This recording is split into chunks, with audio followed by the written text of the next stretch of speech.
en ma qualité de membre du bureau de l'Assemblée nationale, chargé de suivre le dossier de l'Assemblée nationale au Conseil d'État, je suis chargé par le bureau de faire une mise au point sur l'état de la question.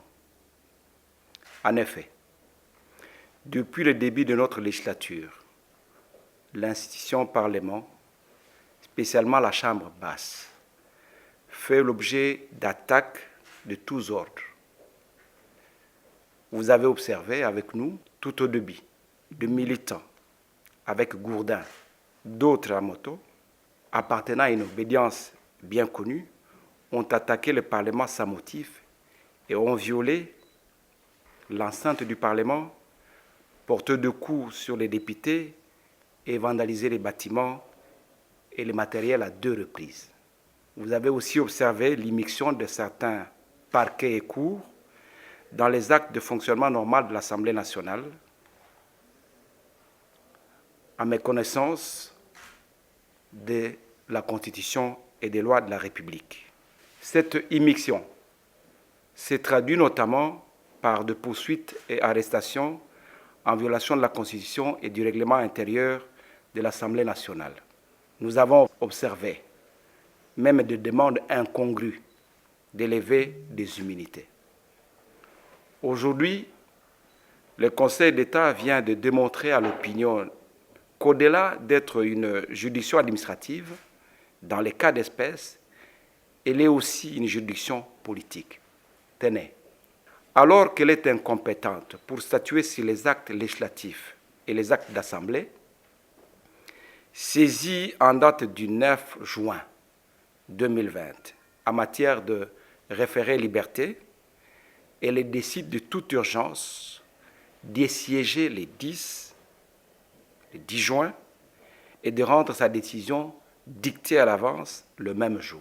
Voici comment se passe le processus. Signifié le 9 juin 2020 au soir pour l'audience du 10 juin 2020. Par déférence au Conseil d'État, l'Assemblée nationale s'est fait représenter par ses avocats qui soulèvent des exceptions liées au droit de la défense, notamment la remise, l'incompétence, etc. Le juge passe outre et ordonne aux avocats de plaider.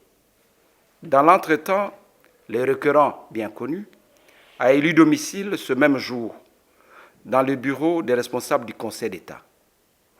D'autres sources renseignent que la décision est déjà rédigée et préparée.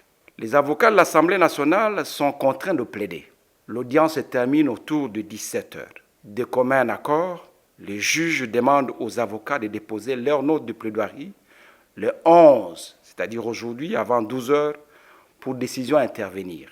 Le même jour, donc hier, à 20 heures, alors que le personnel du Conseil d'État ainsi que les magistrats étaient retournés à leur domicile, ils sont rappelés pour prononcer la décision. Il est 21 heures passées. Le Conseil d'État ordonne la suspension du calendrier de l'élection du premier vice-président de l'Assemblée nationale, alors que le calendrier était en cours d'exécution. La candidature de notre collègue Nseya Patricia était déjà reçue et la campagne terminée en attendant le vote à intervenir demain, vendredi, le 12 juin 2020. Je voudrais préciser ici que le Conseil d'État est incompétent pour statuer sur les actes d'Assemblée, même si, par déférence à celui-ci, l'Assemblée nationale a bien voulu répondre. Cette décision est inique, irrégulière, inconstitutionnelle, en ce qu'elle a violé le droit de la défense garanti par la Constitution et même la loi portant organisation et fonctionnement des juridictions administratives. Cette décision enfreint le principe sacro-saint de la séparation des pouvoirs, en ce qu'elle est une interférence dans le fonctionnement de l'institution Parlement.